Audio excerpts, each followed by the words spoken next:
ఓం శాంతి. August మాసంలో అడుగుపెట్టాము. మరి మధువనం నుండి మనందరి కోసము దాది రతన్ మోహిని గారి యొక్క స్మృతి పత్రము, పత్ర పుష్పాన్ని మనము ఇప్పుడు విందాము.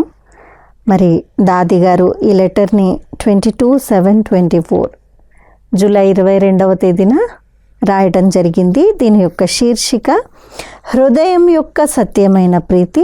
ఒక్క ప్రియతమునితో ఉన్నట్లయితే మాయ ఎప్పుడూ డిస్టర్బ్ చేయదు. హృదయం యొక్క సత్యమైన ప్రీతి ఒక్క ప్రియతమునితో ఉన్నట్లయితే మాయ ఎప్పుడూ డిస్టర్బ్ చేయదు. ప్రాణప్రియులైన అవ్యక్త బాప్దాద యొక్క అతి స్నేహి, సదా ప్రీతి బుద్ధి కలవారిగా ఈ ఒక్కరి లగ్నంలోనే నిమగ్నమై ఉండే సత్యాతి సత్యమైన ప్రేయసులు ప్రతి సంకల్పము, మాట మరియు కర్మలో శ్రీమతాన్ని పాటించే విజయీ ఆత్మలు, నిమిత్త టీచర్ అక్కయ్యలు మరియు దేశ విదేశాలలోని సర్వ బ్రాహ్మణ కులభూషణ సోదరీ సోదరులు ఈశ్వరీయ స్నేహ సంపన్న మధుర స్మృతులను స్వీకరించండి. తర్వాత సమాచారం ఏమనగా, ఆగస్టు మాసం మనందరికీ అతి స్నేహి అయిన పరమాత్మ ప్రేమను స్వయంలో ఇముడ్చుకునే సత్యాతి సత్యమైన ప్రేమికురాలైన మధురమైన ప్రకాశ్మణి దాదీజీ యొక్క స్మృతుల మాసము. వారు ఏ విధంగా ప్రీతి బుద్ధి కలవారిగా అయి సదా ఒకే బలము, ఒకే నమ్మకంతో నిర్భయులుగా మరియు శక్తి స్వరూపులుగా అయ్యి ప్రతి అసంభవాన్ని సంభవం చేసి నెంబర్ 1 విజయులుగా అయ్యి విజయమాలలోని మణులుగా అయ్యారు.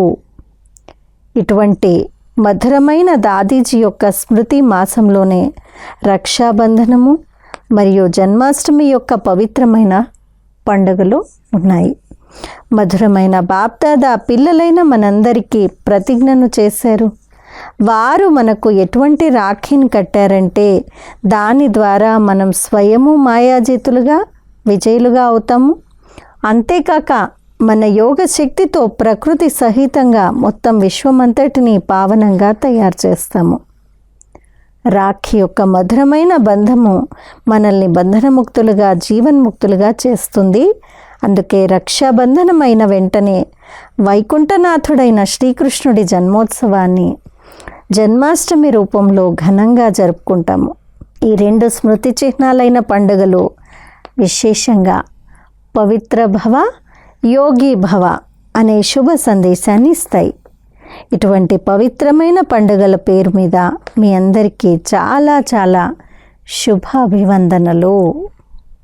బాబా అంటారు, పిల్లలు, ఈ సంగమ యుగము సంతోషాల యుగము. ఎందుకంటే ఈ సమయంలో ఈ దుఃఖధామానికి అర్ధకల్పం కొరకు వేడుకోలు లభిస్తాయి. ఆత్మ సంబంధం ఎప్పుడైతే తన పరంపితతో జోడించబడుతుందో అప్పుడు సంతోషాల సన్నాయి మ్రోగడం ప్రారంభమవుతుంది. ఈ సంతోషం యొక్క నాట్యము న్యాచురల్ నాట్యము. ఇది నడుస్తూ తిరుగుతూ ప్రతి కర్మ చేస్తూ కూడా జరుగుతూనే ఉంటుంది. ఇప్పుడు ఇది విజయులుగా అయ్యే మరియు తయారు చేసే సమయము. అందుకే ఎటువంటి బలహీనతల విషయాలను ఎక్కువగా ఆలోచించటము లేక వర్ణన చేయటం అనేది చేయకూడదు. స్వయం సర్వశక్తివంతుడైన బాబా తోడుగా ఉన్నప్పుడు గమ్యానికి తప్పకుండా చేరుకుంటారు. మామూలుగా కూడా ఒకవేళ ఎవరైనా బలహీనంగా ఉన్నా వారి సహచరుడు కంపానియన్ శక్తివంతంగా ఉంటే వారు సహజంగానే తీరానికి చేరుకుంటారు.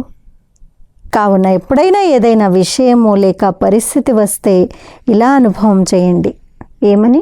నేను ఒంటరిగా లేను, నాతో పాటు 1000 భుజాల తండ్రి ఉన్నారు.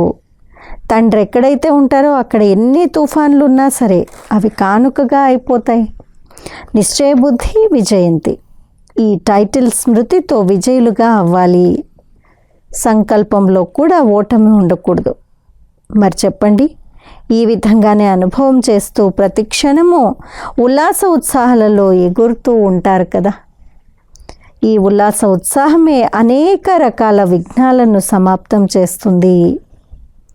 ఉల్లాసంతో కూడిన శుద్ధమైన దృఢమైన సంకల్పం విజయులుగా అవ్వటంలో శక్తిశాలి శస్త్రంగా అవుతుంది. ఇప్పుడైతే బాబా అంటున్నారు, పిల్లలు సర్వ హద్దులను దాటి అనంతమైన స్వరూపంలో అనంతమైన సేవాధారిగా అయి ఉండండి.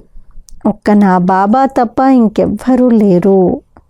ఈ అనంతమైన నేనులో అనేక నేను అనేవి ఇమిడ్చి వేసినట్లయితే విజయులుగా అయిపోతారు. అచ్చా, మీ అందరి స్మృతి మరియు సేవల బ్యాలెన్స్ను పెడుతూ సంగమయుగపు ఆనందాలను అనుభవం చేస్తూ ఉండి ఉంటారు. బాబా ఇంట్లో కూడా నలువైపులా యోగ తపస్యల మంచి అల నడుస్తుంది. అందరికీ స్నేహ సంపన్నమైన స్మృతులు. ఈశ్వరీయ సేవలో బ్రహ్మకుమారి రతన్ మోహిని దాది గారు. ఇది ఈ మాసం యొక్క పత్రపుష్పము. ఈ మాసంలో జరగబోయేటువంటి పర్వదినాల యొక్క సిగ్నిఫికెన్సు మరియు ఈ మాసంలో మనం విజయీ రత్నాలుగా కావాలనంటే బాబా ఇచ్చే శిక్షణల గురించి దాది గారు చెప్పారు. మరి ఈ పత్రపుష్పాన్ని మరొకసారి ప్రేమతో విని మళ్ళీ అలా తయారయ్యేటువంటి పురుషార్థాన్ని చేద్దాం. అచ్చా, ఓం శాంతి.